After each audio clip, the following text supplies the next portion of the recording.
Okay, so first things first, about 2 weeks ago, we did the unboxing to this beautiful board. We also went over the specs. So if you haven't seen that video, go check it out.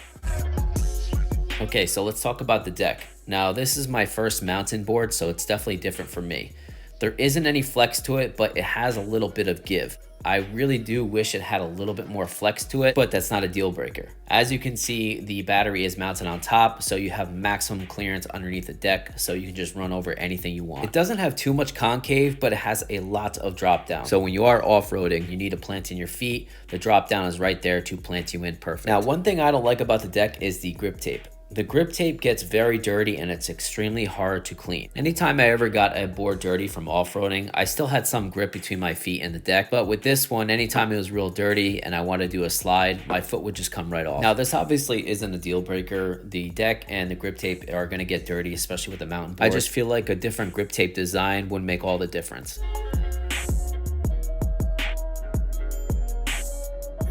So between that deck clearance and these monstrous 8-inch knobby tires, this setup was able to run through and over anything. Check it out.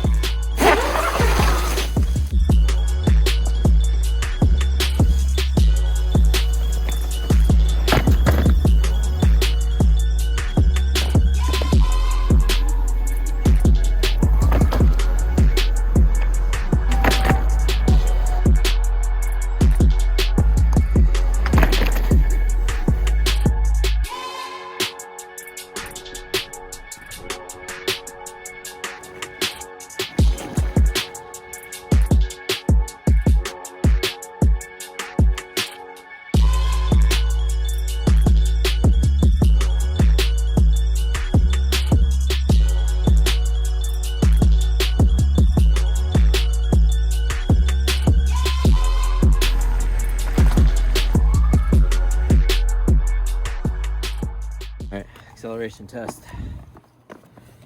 1, 2, 3, go. Oh shit! Holy fuck. Alright, hill test. 1, 2,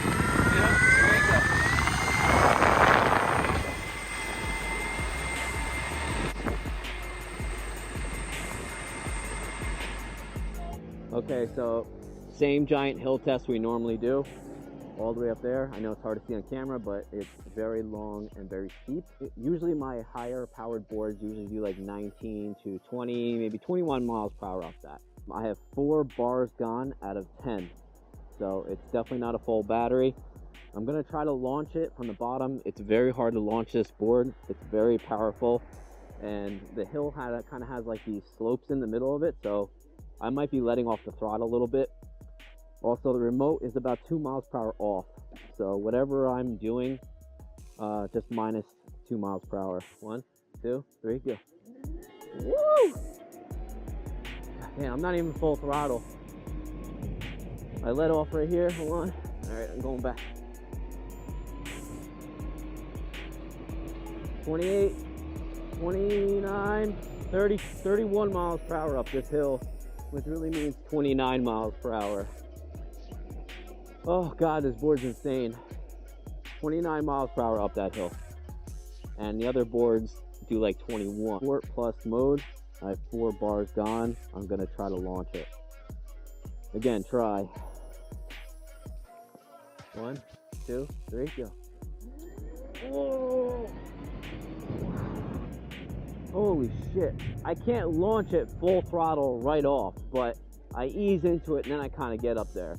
1, 2, 3, go. Whoa.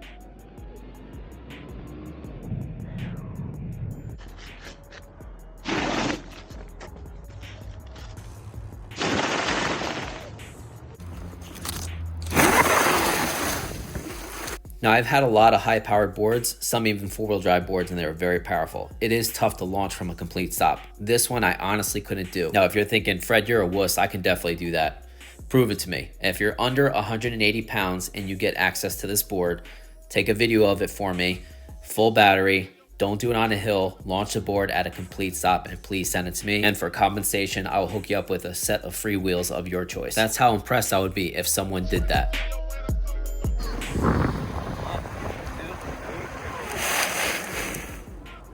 Brakes. 1, 2, 3, 4. Woo. All right, 1, 2, 3, go. Woo. As for range, now I'm a 150-pound rider and is about 36 degrees Fahrenheit outside. Now I would say about 80% of this review I was off-roading, so I only got about 26 miles worth of range. Now with this battery capacity, I'm quite certain if I did 20% off-roading and 80% riding on the streets, I would get about 38 to 40 miles worth of range. When you ride like this off-roading, there's just so much friction that's going on that's going to drain your battery, whether you're doing donuts, you're riding fast, or you're just simply riding very aggressive off-roading. Speaking of off-roading, check out this mountain board do what it does best.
As for top speed, I was able to hit 30 miles per hour pretty easily, but I'm 100% sure there was a lot more speed to be achieved. Now, why I didn't achieve those higher top speeds, I'll go over later in the review.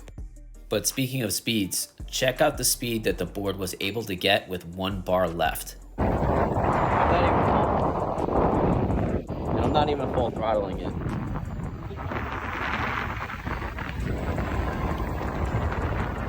Yeah, it's got zero issues. It's got zero issues getting up there in speed.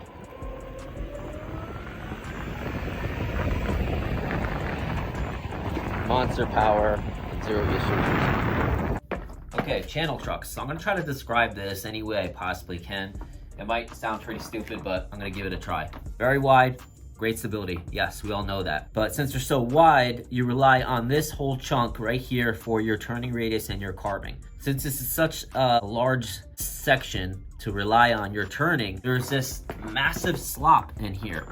That slop, even if you have harder bushings, even if you tighten up your trucks, it'll make it a little bit better, but you're dramatically taking away your turning radius even more. Double kingpin, traditional, reverse kingpin doesn't have this slop right here. Even with the medium bushings or harder bushings, it still has that slop. That's why I don't like channel trucks. So even the harder bushings that are red, they still have that slop in them. This is why I can't really achieve higher speeds more than 30 miles per hour.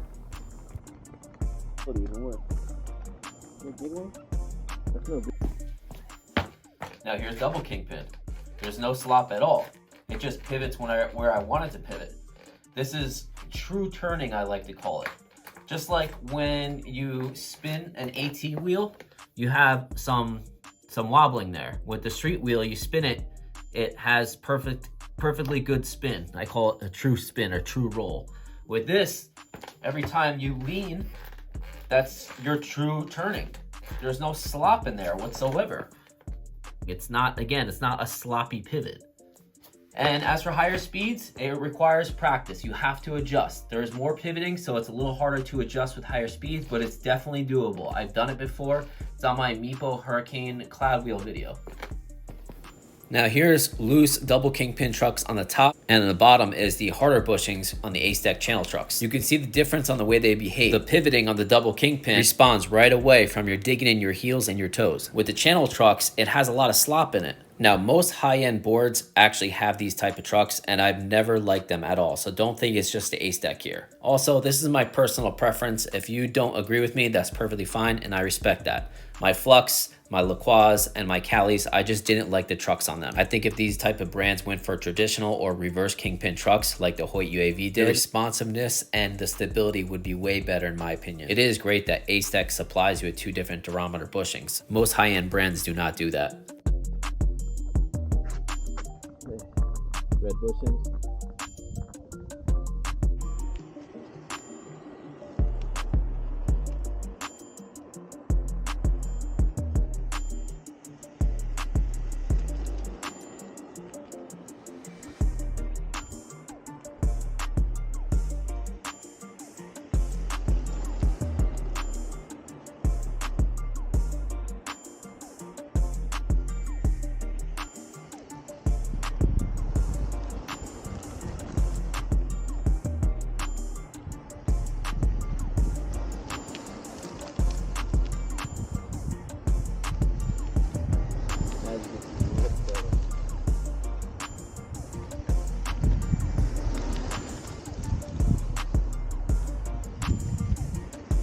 Better.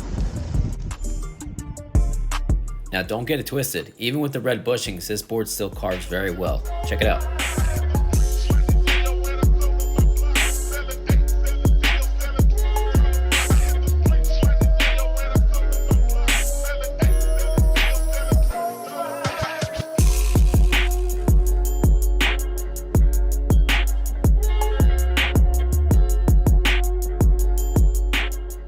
Now here's a couple small things I don't like that are worth mentioning. Obviously the board is pretty damn heavy, but the weight distribution kind of sucks. There's also no handle / bash guard for the motors in the rear. They made a handle for the front, but I don't know why they didn't mount it in the rear. Just like the front truck, there's holes with some threading in there so we can simply screw in the bash guard / handle. It would be such an easy fix, yet super convenient. All right, picking up by this and dragging it, that's cool, that's fine, but it's still kind of clunky. And if you want to pick it up to get it over a step, it's really tough. There's really not a lot of parts to keep your hand on. You don't want to grab it by the motors. I don't know why they didn't make a bash guard that bolts into the truck and extends out. I don't know why they didn't do that.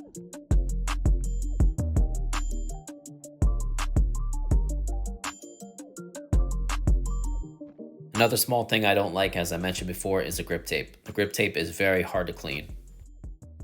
Now, a few small things I like this charger input. It has a red dot that aligns with the charging port so you don't mess it up. And securing it in has a satisfying clicking sound.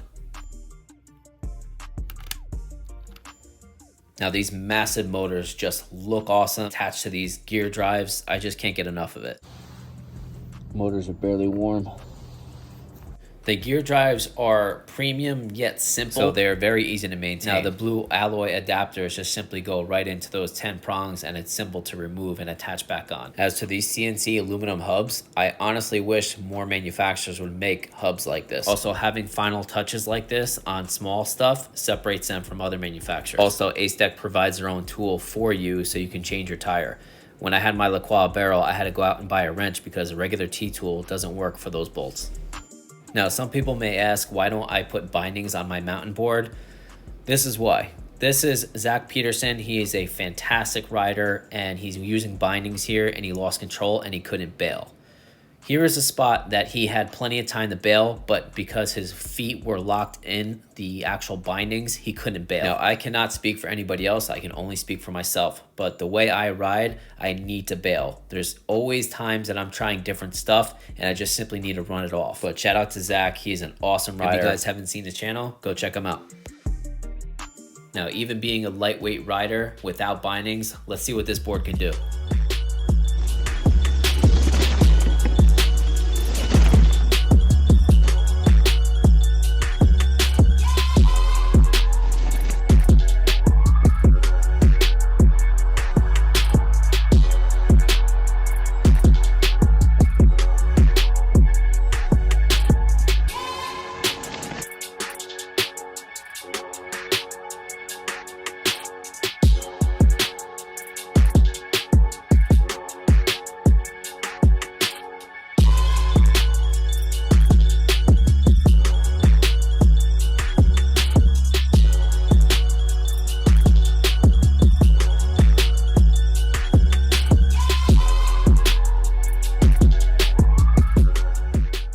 Final thoughts.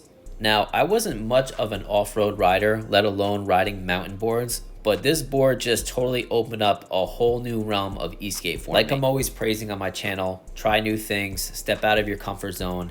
It's a good thing trying new things and seeing if you like it. It's all about the experience. So now I'm putting my money where my mouth is, and I'm doing the same exact thing. Mountain boarding wasn't for me, and now I freaking love it.